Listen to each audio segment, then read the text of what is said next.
Hola, buenas noches. Soy Ana María Rodríguez. Bienvenidos a Especiales Red Más Noticias. Iniciamos. Alias Otoniel, ex jefe del Clan del Golfo, fue extraditado a Estados Unidos tras un sorpresivo operativo en Bogotá. El proceso de extradición se produjo después de que el Consejo de Estado levantara la medida preventiva que frenaba esta decisión. Con gran hermetismo y en medio de un operativo relámpago y casi de película, fue sacado sigilosamente de las instalaciones de la Dijín y la Interpol Dairo Antonio Úsuga, alias Otoniel, el máximo líder del Clan del Golfo y quien hasta hoy permanecía fuertemente custodiado en una celda blindada de la Dijín desde el pasado 23 de octubre, día en que fue capturado por comandos especializados de las fuerzas militares y la policía.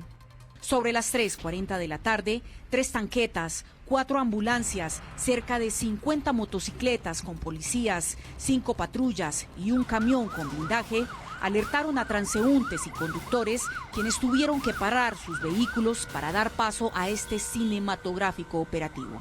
De un momento a otro trancaron todo, que parecía una película. Ni siquiera al presidente lo traen así. Pararon absolutamente todo. Venían muchos soldados, muchos escoltas. En la calle 26, mientras los carros permanecían quietos, los conductores grababan desde sus vehículos la manera como la policía detenía el paso de los vehículos por el carril central debido a que la caravana de blindados que transportaba a Otoniel rodaba 1,5 kilómetros más adelante rumbo al aeropuerto de Catán, donde era esperado por un robusto grupo de agentes de la DEA. En el trayecto de la calle 26, comandos del Gaula y la Dijín, apostados en la vía, vigilaban que nada se saliera de control. Cuando llegaron a Catán, varios se sorprendieron de ver la magnitud de semejante operativo. Realmente nunca había visto un operativo tan grande, incluso cuando pues sabemos o se dice que transportan o que va circulando el presidente o algún ministro, no tienen operativos tan grandes ni tan impresionantes. Después del respectivo procedimiento con la DEA y la Interpol, alias Otoniel fue subido a un avión de matrícula americana con rumbo a Estados Unidos. Así se le vio, esposado y con cabeza gacha. Sobre las 5:15 de la tarde, después que Otoniel fuera dejado por las decenas de policías que lo custodiaban, los vehículos, camionetas, motocicletas y tanquetas que lo trasladaron volvieron a salir de Catán, ya sin Otoniel, porque ahora el hombre que puso en jaque por más de 20 años a las autoridades colombianas queda a partir de este momento en manos de la justicia norteamericana. Y las autoridades de Estados Unidos señalaron a Otoniel de ser el responsable de controlar la mayor parte del narcotráfico en Colombia. El 90% de la cocaína que llega a Estados Unidos, aseguran, es colombiana. Así lo reveló el fiscal de la Corte Federal de Nueva York, mientras el ex jefe del Clan del Golfo se declaró inocente. Su organización paramilitar tenía miles de soldados, incluidos sicarios, como se les llama. Asesinaron, agredieron, secuestraron y torturaron y asesinaron bajo la dirección de Úsuga David. Así, el fiscal del caso contra Otoniel le dio a conocer al mundo la acusación de esa corte en contra del último gran capo de Sur y Centroamérica. Ante las acusaciones, Dairo Antonio Úsuga se declaró inocente. El Clan del Golfo exporta y coordinaba la producción, compra y transferencia de cargamentos semanales de cocaína de Colombia, Centroamérica y México para su importación final a Estados Unidos. En las declaraciones, el funcionario del Departamento de Justicia norteamericano reveló que fue el Clan del Golfo el principal responsable del narcotráfico en Colombia. La policía ha interceptado alguno de estos cargamentos, incluidas más de 10 toneladas de cocaína incautadas en botes frente a las costas de Panamá y dentro de una región selvática en Colombia. Las acusaciones se dan solo 24 horas después de que alias Otoniel fuera extraditado a Estados Unidos en medio de un intempestivo operativo. Es que alias Otoniel primero fue guerrillero, pero después cambió totalmente de orientación y se convirtió en uno de los hombres más influyentes del paramilitarismo. Dairo Antonio Úsuga David, alias Otoniel, alias Mauricio o alias Mao Otoniel, nació el 15 de septiembre de 1971 en Necoclí, Antioquia. Su accionar delictivo empezó muy joven antes de convertirse en adulto, cuando junto con varios de sus familiares ingresó al Ejército de Liberación Popular EPL. En medio de la subversión en la guerrilla, Otoniel se dedicó durante los primeros años a ser parte de las milicias, informante de los operativos y extorsionista de la población civil. Posteriormente, Otoniel dejó las banderas guerrilleras para formar parte de las autodefensas campesinas de Colombia y Córdoba, bajo el mando de los entonces hermanos Carlos y Vicente Castaño en 1996. En esta organización ascendió rápidamente como cobrador o gota a gota de los también hermanos y comandantes paramilitares Daniel y Freddy Rendón Herrera, conocidos con los alias de Don Mario y el Alemán respectivamente. El último gran capo de Colombia y delincuente más buscado del país llegó a convertirse en el máximo narcotraficante de los últimos tiempos después del proceso de justicia y paz que desmovilizó a un gran número de los paramilitares. Tras esa desmovilización se crearon las autodefensas gaitanistas de Colombia, que en principio eran desde la clandestinidad manejadas por alias Don Mario y posteriormente por alias Juan de Dios, hermano de alias Otoniel, que fue dado de baja en el año 2012. Como máximo cabecilla de esta organización, alias Otoniel ordenó, además del cobro de extorsiones a la población civil, secuestros, controló el microtráfico de las regiones y el narcotráfico de la mayoría del país, que era enviado a los Estados Unidos en muchas ocasiones en alianza con el cartel de Sinaloa y el Chapo Guzmán. Las autoridades además lo señalan como el responsable de cientos de homicidios a la población civil e integrantes de la fuerza pública durante los denominados paros armados. En Colombia, las autoridades expidieron 128 órdenes de captura en su contra y profirieron alrededor de 60 sentencias condenatorias por delitos como tráfico de armas, conformación de grupos armados, concierto para delinquir y delitos de lesa humanidad como homicidio múltiple agravado, entre otros. Por su parte, las autoridades de los Estados Unidos, más concretamente la Corte Federal de Nueva York y de Florida, lo responsabilizan de enviar cientos de kilos de cocaína a territorio norteamericano. Y cambiamos de tema porque varios audios que están en poder de las autoridades evidenciarían que supuestamente hubo un presunto fraude en las elecciones del pasado 13 de marzo. Según la denuncia, se habría manipulado la elección de jurados para que estos votaran más de una vez. En poder de la Fiscalía y la Procuraduría están las grabaciones de una conversación que habrían sostenido dos personas sobre presuntas irregularidades que habrían cometido en las elecciones del 13 de marzo. En el primer audio hablan sobre que supuestamente alteraron la elección de jurados en el Meta. Se hizo con unas empresas también, se hicieron cosas ya grandes. Pero como jurados, no como testigos. Pero como no entiendo. Porque una cosa son los jurados. No, eso no. Los jurados en Meta, pues, nosotros que hicimos, bajamos el tope de profesional a técnico, porque usted sabe que un jurado no todos son profesionales. Y se baja y se suben a la mesa de técnico. Eso se puede hacer. Y entonces el software los escoge a ellos por el perfil y por la edad. En otro de los audios se escucha hablar a estas dos personas sobre cómo estos jurados supuestamente votaron más de una vez. Por ejemplo, ¿cuántas veces vota un jurado de votación? Si usted metiera 20.000, por ejemplo. Nosotros aspiramos a meter en el Meta 7.000. Jurados. Sí, de nosotros. ¿Cuántas veces vota un jurado de votación? ¿Cuántas veces cree que vota? Pues los que pueda, ¿no? No, legalmente puede votar 2 veces. ¿2? Sí, claro. En la lista normal y en el puesto de votación. Exactamente. Muy bien, ya está aprendiendo. Incluso uno de los interlocutores explica cómo funciona el presunto fraude para alterar la votación. Me llega la carta de citación para la mesa 5 de Centro Chía, por decir algo. Pero yo tengo en ese mismo, en Centro Chía, en la mesa 11. Entonces, ¿yo qué hago? Va y vota en el 1 y vuelve como jurado aquí. Pero toca todo hacerlo. Porque si me llega la votación para la mesa 5, ¿cuántas veces puedo votar? Claro. Entonces toca, ya ese es el manejo. Ahí ya habrían 30.000 votos. Porque si usted coge 14.000, usted mete 7.000 por 2, pues ahí hay gente que juega con eso. A 20.000 le vamos a hacer eso en la allá solamente si pudimos meter 700. Pues que allá San Andrés es así de pequeño.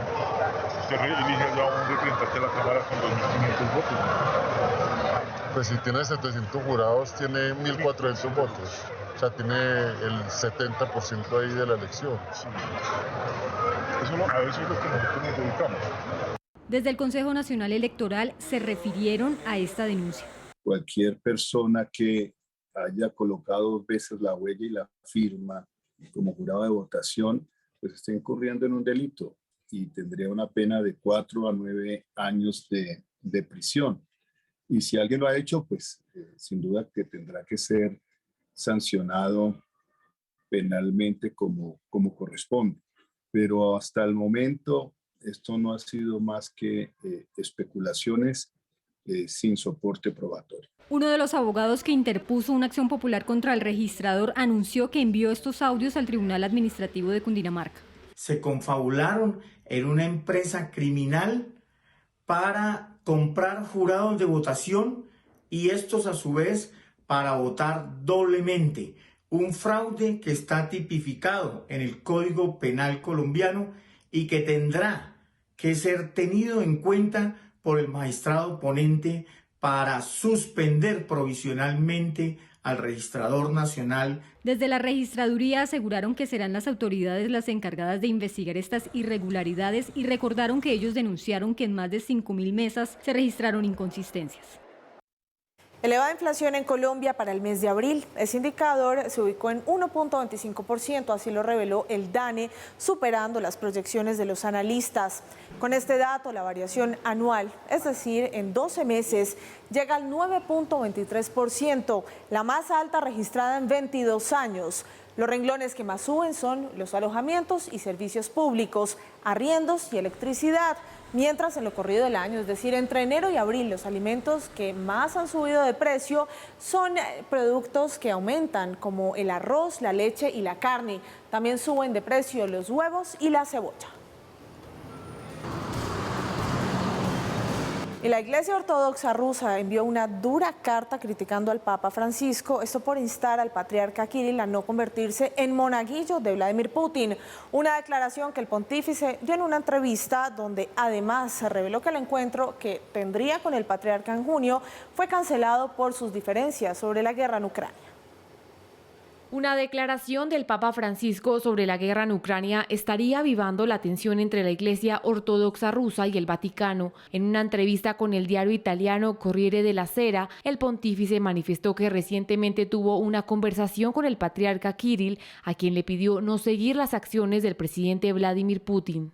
Un patriarca no puede rebajarse a convertirse en monaguillo de Putin. Tuve una reunión con él programada para el 14 de junio en Jerusalén.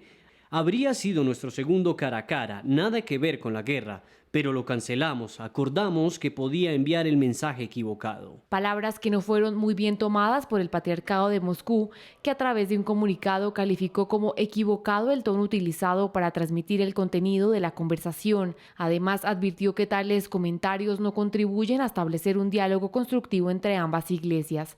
Sin embargo, las críticas de Francisco se dan por la retórica a favor de la guerra por parte del líder de la Iglesia Ortodoxa rusa, quien además ha consagrado al ejército de Putin para obtener la victoria. Esto constituye una especie de dimensión religiosa de la guerra que Rusia adelanta contra Ucrania y que en este contexto pues obviamente hay todo un debate alrededor de los símbolos y de los poderes que las iglesias pueden ejercer para animar o desanimar la continuidad de la guerra. Aunque ambos ya habían tenido un histórico encuentro en 2016 en Cuba que parecía marcar un camino de acercamientos entre las iglesias, sus posiciones frente a la guerra y la cancelación del encuentro en julio los pondrían posiciones distantes nuevamente. Lo que está sucediendo con la guerra en Ucrania y la situación en Europa los colocan de alguna manera en lugares distintos y antagónicos, y es muy complejo para la situación de la paz mundial expresar un desacuerdo manifiesto entre estos dos grandes líderes. Un hecho que ha avivado los temores del escalamiento del conflicto en el ámbito religioso. El peso de la Iglesia Ortodoxa y del Papa es muy bajo en este conflicto. En realidad, quienes tienen en sus manos la resolución son los líderes de Occidente y Vladimir Putin. Esta no es la primera vez que hay rencillas entre el Papa y el Kremlin. En 2013, el pontífice envió una carta a Putin donde pedía que evitara una masacre en Siria y abandonara cualquier pretensión de una solución militar por su cercanía con el régimen de Bashar al-Assad.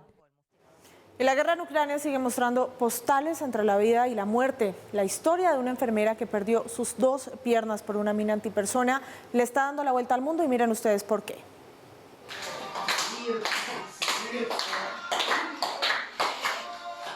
El amor y la guerra y el amor, y ella, la enfermera Oksana Balandina, testimonio del drama de la ocupación rusa a Ucrania, una mujer que un día de esos desgraciados, donde nunca debió salir el sol, un día llamado 27 de marzo, se topó con una mina, ese demonio tirado en el trayecto a su casa en Lysychansk. Solo alcancé a gritarle, cariño, mira, me miró cuando explotó la mina, me caí con la cara en el suelo, había un ruido extremo en mi cabeza, luego me di la vuelta y comencé a arrancarme la ropa, pensé que sería más difícil respirar porque no había suficiente aire para mí. Así relata la tragedia Oksana, aún en el hospital, aún con ánimo, aún con el vestido blanco y las argollas de su reciente matrimonio y un baile nupcial que le da la vuelta al mundo, amor pese a lo más horrendo de la guerra. Cuando sucedió me pareció como un minuto. Ella estaba herida. Si no fuera por Oksana, no sé qué pasaría. Ella es tan fuerte, ella no se desmayó. Fue Oksana quien coordinó nuestras acciones. Cuando sucedió, me rendí.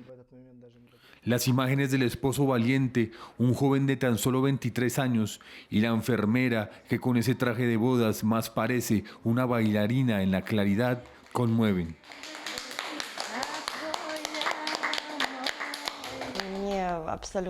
Yo no quería vivir esa vida, tengo 2 hijos, no quería que me vieran así, no quería ser una carga para nadie en mi familia. Pero gracias al apoyo lo acepté. Necesito seguir viviendo, no solo es el final de la vida. Si Dios me dejó con vida, ese es mi destino.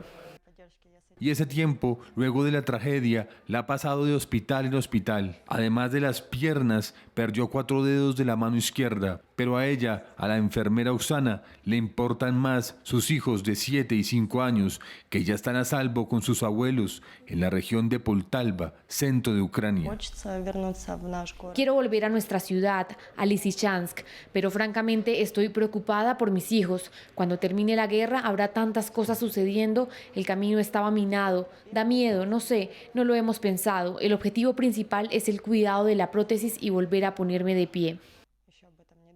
El esposo solo agradece a Dios por poder abrazar a cada instante a la enfermera guerrera. Tenía miedo de perderla, quería llorar, pero no podía llorar. Me sorprendió, no podía comprender qué estaba sucediendo. De hecho, fue aterrador perder a la persona que amo. En los próximos días, la pareja viajará a Alemania, donde Oksana recibirá prótesis y se someterá a un proceso de rehabilitación. Y el expresidente de Brasil y candidato para las próximas elecciones, Luis Ignacio Lula da Silva, se refirió a Gustavo Petro en una entrevista para la revista Time, calificando de inviable su propuesta de acabar con la exploración petrolera. Y el presidente Volodymyr Zelensky también fue blanco de críticas por parte de este líder de izquierda. La revista estadounidense Time dedicó su portada y una entrevista al expresidente brasileño Lula da Silva, quien además será candidato para las próximas elecciones del país. En la edición criticó los planes del candidato a la presidencia de Colombia, Gustavo Petro, con respecto a detener la exploración petrolera. Da Silva aseguró que se trata de una propuesta irreal en Brasil y también en el mundo, pues todavía se necesita el petróleo por un tiempo y no se puede dejar de usar de un día para otro. El líder de izquierda en Brasil también arremetió contra el presidente Volodymyr Zelensky, a quien acusó de ser tan responsable como Putin de la guerra en Ucrania. Señaló que si su gobierno no quería el conflicto, tendría que haber negociado un poco más. La Reserva Federal, el Banco Central de Estados Unidos, aumentó en 50 puntos básicos sus tasas de interés, en el que se constituye el mayor incremento en 22 años. El objetivo es hacerle frente a la alta inflación. La Reserva Federal confirmó lo que todos esperaban. Las tasas de interés aumentan en 0,50 puntos, lo que significa que pasa a entre 0,75% y 1%. Al explicar la decisión, el presidente de la Fed, Jerome Powell, dijo que se debe a que la inflación es demasiado alta y que esa es la herramienta para lograr la estabilidad. La escalada en el costo de vida es la más alta en 40 años y los registros de la Oficina de Estadísticas Laborales indican que la tasa interanual de inflación se disparó a 8,5%. El próximo 11 de mayo se conocerá el dato de inflación del mes de abril. En el mercado se espera que sea igual al dato de marzo o incluso que esté un poco por encima. De hecho, el funcionario alertó que en los próximos meses podrían venir nuevas subidas iguales a la que se anunció este miércoles de 50 puntos básicos. El objetivo es no añadir incertidumbre al mercado. La Fed también anunció que a partir del 1 de junio empezará a reducir la cartera de deuda pública del gobierno de Estados Unidos, que se tiene en papeles del Tesoro y valores de préstamos hipotecarios. Las causas de la alta inflación tienen que ver con los efectos de la guerra en Ucrania y las sanciones a Rusia, que han disparado el precio del petróleo y de otros productos. También está la crisis de suministros de materias primas, fertilizantes y otros bienes, debido a las dificultades en las cadenas de suministro. La tarea ahora de la Fed es mantener el equilibrio entre mantener la recuperación de la economía al tiempo que combate la inflación. Es momento de hacer una pausa, pero al regreso, Colombia 4.0, la cumbre de tecnología de la información y las comunicaciones. Ya volvemos.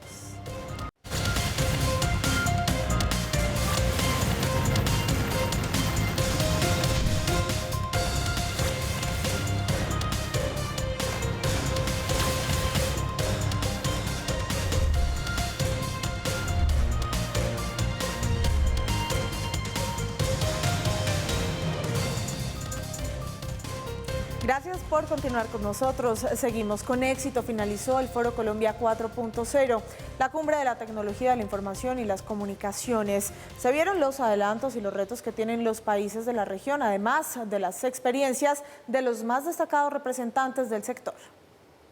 Con la presencia de más de 140 conferencistas se realiza Colombia 4.0, la cita que en esta ocasión tiene como sede a Bogotá y donde se conocerán los avances en materia tecnológica y cómo le ha ido a Colombia y a la región en ese proceso. Los ministros de las TIC de las Américas harán una declaración conjunta sobre el desarrollo del sector, que es la clave para continuar con el avance regional en la primera cumbre de las altas autoridades de las TIC. Uno de los invitados centrales en este encuentro tecnológico es Steve Wozniak, cofundador de Apple, quien hablará de su experiencia como ingeniero software. Contará, entre otras cosas, cómo fundó Apple Computers junto a Steve Jobs y cómo se le dio vida a los ordenadores Apple I y Apple II, y a partir de entonces, cómo se ha desarrollado la industria de la tecnología y la computación. Se realizarán conferencias en 7 auditorios, en temáticas como Innovación 4.0, Gobierno Digital, Habilidades Digitales, Emprendimiento, Animación, Videojuegos y Media Sostenibilidad.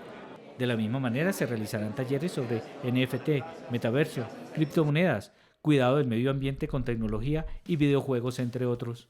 En lo que tiene relación con la situación local, se dará apertura al semillero de emprendimiento digital y se hará una evaluación del ecosistema digital del país y cómo va su crecimiento y consolidación. En Colombia 4.0, considerada una de las cumbres más importantes en la región, se conocerá igualmente cómo ha funcionado la digitalización en el país en este gobierno, que enseñará los adelantos que se han logrado. La ministra de las TIC, Carmen Ligia Valderrama, explicó que hay ruedas de negocios y espacios para hablar de equidad de género en la tecnología. Por esa razón, se contará con espacios de networking que permitirán establecer relaciones entre los diferentes actores de la industria. La tecnología ha permeado todos los sectores productivos y gracias a ello se tienen avances en salud, educación, inteligencia artificial en negocios y muchos proyectos han tenido la posibilidad de crecer y conectarse al mundo. Y uno de los personajes centrales que asistió a este evento tecnológico de la semana fue el cofundador de Apple, Steve Wozniak, quien afirmó que Colombia es el Silicon Valley de Sudamérica. Uno de los primeros lugares que yo visité fuera de Estados Unidos para hablar de emprendimiento fue Bogotá, y fue en el 2003 o 2004. Las FARC todavía estaban aquí presionando. Y me enamoré de las personas que querían avanzar y veían en la tecnología cómo podían mejorar sus negocios y mejorar la economía, y realmente me enamoré. Cuando todo el mundo me pregunta sobre cuál puede ser el Silicon Valley, yo siempre miro hacia Sudamérica, pero exactamente hacia Colombia. Esa es la referencia y de verdad lo creo. Es que en su conferencia Steve Wozniak hizo énfasis en la importancia del emprendimiento, pero sobre todo en amar lo que se hace. Cuando yo estaba en el colegio y tenía problemas de matemáticas, el profesor tenía que solucionar lo del 1 al 37, pero lo que yo hacía era hacerlo del 1 al 50. Ahí yo quería hacerlo mejor porque yo lo amaba. Si tú amas algo, debes esforzarte por hacerlo mejor. Lo segundo que les diría es que los grandes logros no son solamente académicos, también debemos ver las emociones. Bueno, y el presidente Iván Duque destacó el éxito que ha tenido en Netflix la producción colombiana Pálpito. Esto fue lo que dijo. Hoy muchos de ustedes seguramente han visto una serie colombiana que ha estado en los primeros lugares en Netflix en la última semana, que se llama Pálpito. Una gran producción ejecutiva de Ana Piñeres, que nos acompañó en uno de los talleres de Economía Naranja, y Ana Piñeres decía, este proyecto recibió recursos de SINAS para poderse adelantar, empleando talento colombiano. Y hoy pueden transar esos SINAS también en los mercados de valores. Gracias por su compañía. Hasta aquí esta emisión de Especiales Red Más Noticias. Quédense con nosotros, ya viene Ángela Collazos con la emisión de noticias del fin de semana. Chao.